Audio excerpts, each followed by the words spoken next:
Actual ಆಗಿ ಇವಾಗ ವ್ಯಾಪಾರ ಈ ಒಂದು ಕನ್ಫ್ಯೂಷನ್ನಲ್ಲಿ ನಮಗೆ ಏನು ವ್ಯಾಪಾರ ಆಗ್ತಾ ಇತ್ತು ಲೆಸ್ ದೆನ್ 50% ವ್ಯಾಪಾರ ಆಗಿದೆ. ಇವಾಗ 50% ವ್ಯಾಪಾರ ಕಡಿಮೆ ಆಗಿದೆ. 50% ವ್ಯಾಪಾರ ಕಮ್ಮಿ ಆಗಿದೆ. ನಮ್ಮ ಅಂಗಡಿಗೆ ಗ್ರಾಹಕರಿಗಿಂತ ನಮ್ಮ ಗೋಲ್ಡ್ ಸ್ಮಿತ್ಸೇ ಜಾಸ್ತಿ ಬರ್ತಾ ಇದ್ದಾರೆ. ನಮ್ಮ ವಿಶ್ವಕರ್ಮದವ್ರು ಬರ್ತಾ ಇದ್ದಾರೆ. ನಮ್ಗೆಲ್ರಿಗೆ ಕೆಲಸ ಇದೆ, ನಮ್ಗೆಲ್ರಿಗೆ ಕೆಲಸ ಇದೆ ಅಂತ.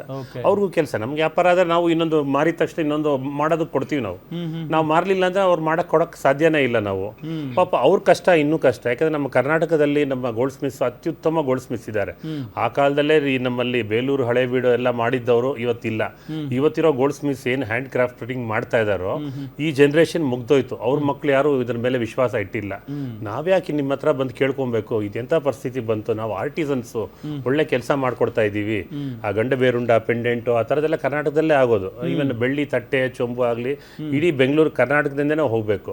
ಅವ್ರಿಗೆಲ್ಲ ಇವತ್ತು ಕೆಲಸ ಇಲ್ಲ ಅಂದರೆ ನಮಗೆ ಪಾಪ ಅವರಿಂದ ನಾವು ದುಡ್ದಿದ್ದೀವಿ. ಅವ್ರು ಮಾಡಿಕೊಟ್ಟಿರೋ ವಸ್ತುವಿಂದ ನಾವು ಲಾಭ ಪಡೆದು ನಾವು ದುಡ್ದಿದ್ದೀವಿ. ಇವತ್ತು ಅವ್ರ ಕಷ್ಟದಲ್ಲಿದ್ದಾರೆ. ಅವ್ರಿಗೆ ನಾವು ಉತ್ತರ ಕೊಡೋಂಗೇ ಇಲ್ಲ. ನಮ್ಮ ಕಷ್ಟಕ್ಕಿಂತ ಅವ್ರ ಕಷ್ಟ ಜಾಸ್ತಿ ಆಗಿದೆ. ನಾವು ಹೌದು ಕೋವಿಡ್ ಟೈಮಲ್ಲೂ ತಡೆದಿದ್ದೀವಿ, ಅವರು ತಡೆದಿದ್ದಾರೆ, ಎಲ್ಲರೂ ತಡೆದಿದ್ದಾರೆ.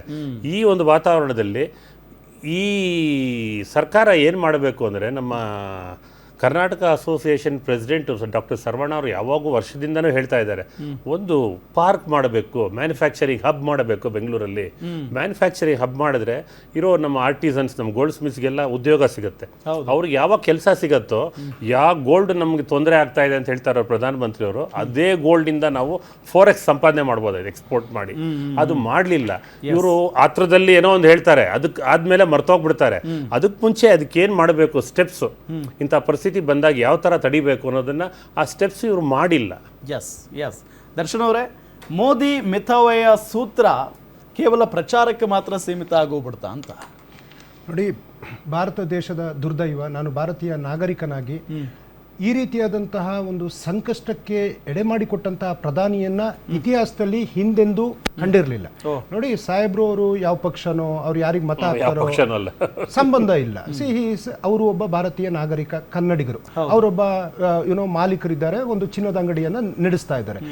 ಅವರ ಭಾವನೆ ಇವತ್ತು ಪಕ್ಷಗಳು ಬಿಟ್ಟಾಕಿ ಸರ್, ಫಸ್ಟ್ ನಾವು ಬದುಕಿದ್ರೆ, ನಮಗೆ ಹೊಟ್ಟೆ ತುಂಬಿದ್ರೆ, ನಾವು ಉಸಿರಾಡಿದ್ರೆ, ನಮಗೆ ನೀರು ಸಿಕ್ಕಿದ್ರೆ, ಇವೆಲ್ಲ ಮೂಲಭೂತ ಅಂಶಗಳು. ಇವತ್ತು ಹಾಗೇನೆ ತೈಲ ಆಗಿರ್ಬೋದು, ಗೊಬ್ಬರ ಆಗಿರ್ಬೋದು, ಆಯಿಲ್ ಆಗಿರ್ಬೋದು, ಚಿನ್ನನು ನಾವು ಭಾವನಾತ್ಮಕವಾಗಿ ಬೆಸ್ಕೊಂಡಿದ್ದೀವಿ.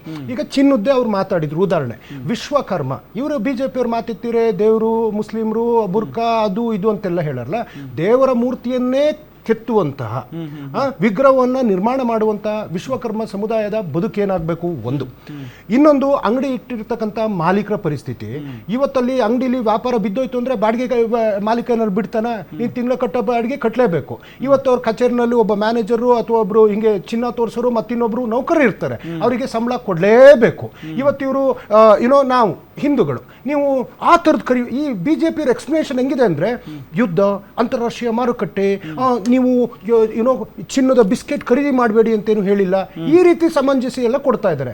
ಸ್ವಾಮಿ, ಈಗೊಂದು ಮೂಗ್ನತ್ತು ಎಮೋಷನ್ ಸರ್, ಕಿವಿ ಓಲೆ ಎಮೋಷನಲ್, ಕೈ ಬಳೆ ಎಮೋಷನಲ್, ತಾಳಿ ಎಮೋಷನಲ್ ನಮಗಿರ್ತಕ್ಕಂಥದ್ದು, ಬೆಳ್ಳಿ ಕಾಲುಂಗುರ ಪಿಕ್ಚರ್ ನೋಡಿದಿರಲ್ಲ, ಅದು ಎಮೋಷನಲ್ ಇರೋಂಥದ್ದು. ನೀವು ಅದ್ರ ಮೇಲೆ ಟ್ಯಾಕ್ಸ್ನೂ ಹೆಚ್ಚು ಮಾಡಿದ್ದೀರಾ. 15% ಅಲ್ಲ ಸರ್, 15%. ಒಂದು ಕಡೆ ತೆರಿಗೆ ಹೊಡೆತ. ಇಲ್ಲಿ ಆಯ್ತು, ರೈತರ ವಿಚಾರಕ್ಕೆ ಬರೋಣ ಸರ್. ಇವತ್ತು ರೈತರ ಬದುಕನ್ನು ಎಂಥದ್ದು ಡಬಲ್ ಮಾಡ್ತೀವಿ ಆದಾಯನ ಅಂದ್ರು, ನ್ಯಾಯ ಕೇಳಕ್ ಹೋದ್ರು, ಬೆಂಬಲ ಬೆಲೆ 3 ಕರಾಳ ಕೃಷಿ ಕಾಯ್ದೆ ತಂದು ಇದೇ ಅಂಬಾನಿ ಅದಾನಿ ಉದ್ಧಾರ ಮಾಡಬೇಕು ಅಂತ ಹೇಳ್ಬಿಟ್ಟು ಆ ಸೆಕ್ಟರ್ಗಳನ್ನೆಲ್ಲ ಖಾಸಗೀಕರಣ ಮಾಡಬೇಕು ಅಂತ ಹೋದ್ರು. ಅವಾಗ ನನ್ನ ಅನ್ನದಾತರು ಕೂತ್ಕೊಂಡ್ರು ಡೆಲ್ಲಿನಲ್ಲಿ. ಬಂದವ್ರಿಗೆ ಏನ್ ಮಾಡಿದ್ರು ಸರ್, ಅನ್ನದಾತ ಬಂದಾಗ, ರಾಜೀವ್ ಗಾಂಧಿ ಅವ್ರ ಕಾಲದಲ್ಲೂ ಅನ್ನದಾತರು ಬಂದಾಗ ಕೊನೆಗೆ ಅವರ ಹೋರಾಟ ನೋಡಿ ತಮ್ಮ ಪ್ರಧಾನಿಯ ಕಚೇರಿ ಕರೆಸಿ ಅವ್ರಿಗೆ ಗೌರವ ಕೊಟ್ಟು ಮಾತಾಡಿ ಅವರು ಏನು ಒಂದು ಬಿಲ್ ತಂದಿರ್ತಾರೆ ವಾಪಸ್ ತಗೊಂಡ್ರು ಇತಿಹಾಸ. ಇವತ್ತು ಬಂದಂತ ಜನ ರೈತರಿಗೆ ಬರೋ ದಾರಿಲಿ ಮುಳ್ಳು ಹೊಡಿತಾರೆ ಸರ್, ಬರೋ ದಾರಿಗೆ ತಂತಿ ಬೇಲಿ ಹಾಕ್ತಾರೆ ಸರ್, ಬರೋ ದಾರಿಲಿ ದೊಡ್ಡ ದೊಡ್ಡ ಕಲ್ಲಿಡ್ತಾರೆ ಸರ್, ಬರೋ ದಾರಿಲಿ ಅಶ್ರುವಾಯು ಸಿಡಿಸ್ತಾರೆ ಸರ್, ಬರೋ ದಾರಿಲಿ ಗೋಲಿಬಾರ್ ಮಾಡ್ತಾರೆ, ಎನ್ಕೌಂಟರ್ ಮಾಡ್ತಾರೆ, ಲಾಠಿ ಚಾರ್ಜ್ ಮಾಡ್ತಾರೆ. ಬಂದಾದ್ಮೇಲೆ 728 ಜನ ರೈತರನ್ನ ಕೊಂದ್ರಲ್ಲ, ಒಂದು ದಿನಕ್ಕಾದ್ರೂ ಅವರಿಗೆ ಸಾಂತ್ವನ ಹೇಳೋ ಕೆಲಸ ಮಾಡಿದಾರ. ಇವತ್ತು ನೋಡಿದ್ರೆ ಅದೇ ಅನ್ನದಾತ. ಇಲ್ಲಿ ಈ ಪಾಯಿಂಟಿಗೆ ಬರ್ತೀನಿ. ನೀವೆಲ್ಲ 50% ಗೊಬ್ಬರ ಉಪಯೋಗಿಸಿ. ಅಲ್ಲ ಸ್ವಾಮಿ, ಬೆಳೆ ಬರ್ಬೇಕಲ್ವಾ?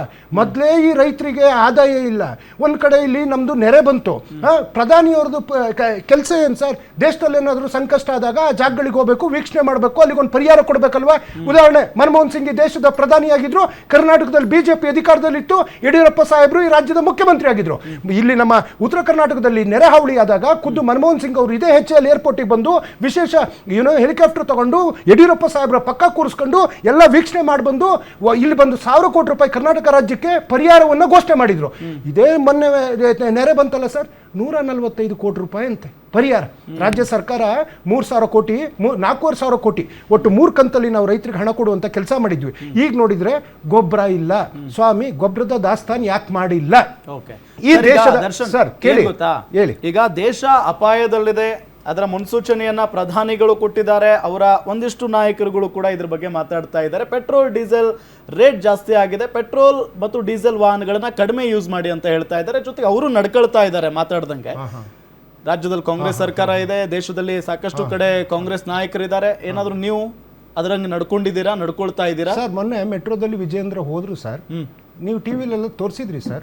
ತಾಜ್ ವೆಸ್ಟ್ ಎಂಡಿಗೆ ಹೋದೆ ಸರ್, ಅಲ್ಲೇ ಗೇಟ್ ಹತ್ರ ಅವ್ರ ಕಾರ್ ಪಾಸ್ ಆಗ್ತಾ ಇತ್ತು ಸರ್. ಎದುರುಗಡೆ ಅವ್ರದ್ದು ಪೊಲೀಸ್ ಕಾನ್ವೆ ಇತ್ತು ಸರ್, ಹಿಂದ್ಗಡೆ ಅವ್ರದ್ದು ಗಾಡಿ ಇತ್ತು ಸರ್, ಇನ್ನು ಅವ್ರ ಪಟಾಲಮ್ದು 4 ಕಾರ್ಗಳಿದ್ವು ಸರ್. ಇದೇನಾ ಮಿತ ತೋರಿಕೆಗ ಮೆಟ್ರೋದಲ್ಲಿ ಹೋಗಿದ್ದು? ಈಗ ಸೋಮಣ್ಣ ಅವರು ಬೆಂಗಾಲ್ ವಾಹನ ಎಲ್ಲ ಬಿಟ್ಟಿದಾರ. ಮಾನ್ಯ ನರೇಂದ್ರ ಮೋದಿ ಅವರು ವಿದೇಶಕ್ಕೆ ಹೋಗ್ಬೇಡಿ ಅಂತ ಪ್ರವಚನ ಕೊಟ್ರಲ್ಲ, ಅವ್ರು ಯಾಕೆ ಹೋದ್ರು? ಯಾಕೆ ಹೋದ್ರು? ಒಂದ್ ನಿಮಿಷ ಪ್ರಧಾನಿಗೆ ಮೊದಲು ದೇಶ ಮುಖ್ಯ. ಏನ್ 10 ಲಕ್ಷದ್ದು ಸೂಟ್ ಹಾಕದಂತೆ 8,000 ಕೋಟಿ ರೂಪಾಯಿ ವಿಮಾನನೇ ಬೇಕಿತ್ತ? ಏನವರು ಒಬ್ರು ಮತ್ತೆ ಅವ್ರ ಸಿಬ್ಬಂದಿಗಳು ಹೋಗೋದಕ್ಕೆ ಸ್ಪೆಷಲ್ ಆಗಿ 8,000 ಕೋಟಿ ರೂಪಾಯಿ ವಿಮಾನ ಬೇಕಾ? ಊರಿಗೆಲ್ಲ ಪ್ರವಚನ ಕೊಡೋರು ಹೋಗ್ಲಿ, ಸಾರ್ವಜನಿಕರು ಯಾವ ವಿಮಾನದಲ್ಲಿ ಹೋಗ್ತಾರೆ? ನಡ್ಕೊಬೇಕಿತ್ತಂಗೆ ನಡ್ಕೊಂಡ್ರ ಸ್ವಾಮಿ. ಆಯ್ತು, ಈಗ ಪ್ರವಚನ ಹೇಳ್ತಾ ಇದಾರಲ್ಲ,